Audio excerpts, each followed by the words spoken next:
We are wrapping up Women's History Month with Michele Schneider, Director of Trading at MarketGauge. And Mish, you're on our show every week, and we would love to know, how did you break into trading?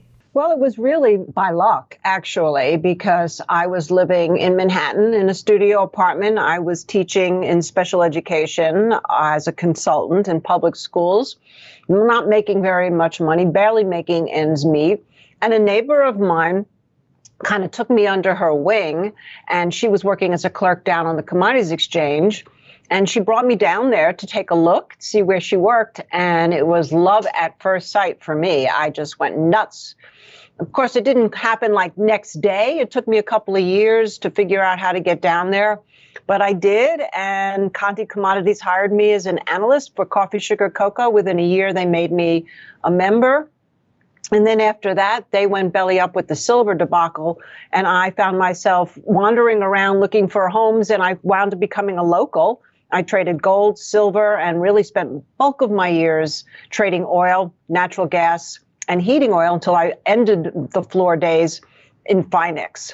I don't happen to believe in luck. I think you were really just meant to trade. And at the time, there were just a few female commodity traders. How did you handle some obstacles? More the physical aspect, because it was open outcry. So you stood in the pit and you had to really basically get your voice heard in order to be able to buy and sell, especially when things became at a feverish pitch.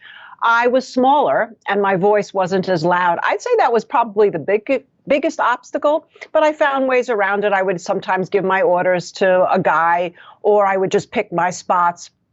But really, in terms of like being welcomed as a woman, I realized pretty quickly that it really didn't matter what I was. I could have been a Martian if I was there to trade, and I had a good attitude and a sense of humor, and I added liquidity to the market and some good analysis because I became known as a great chartist. They didn't care who I was or what I was, so I had a wonderful time there. I always say that money knows no color other than green, and really the same goes for gender. Mish, what would be some of your advice to anyone, or maybe a young woman who wants to get into the business? Well, clearly my path is no longer a possibility, because there is no such thing as a floor and open outcry in commodities trading where I got started. So I would say really the best thing to do right now, if you really wanted to get interested in it, is I always say, get some level of an education so that you understand the basics of charting. That's really what I did. I learned through point and figure charts just how to see momentum, consolidation, flag breakouts, etc.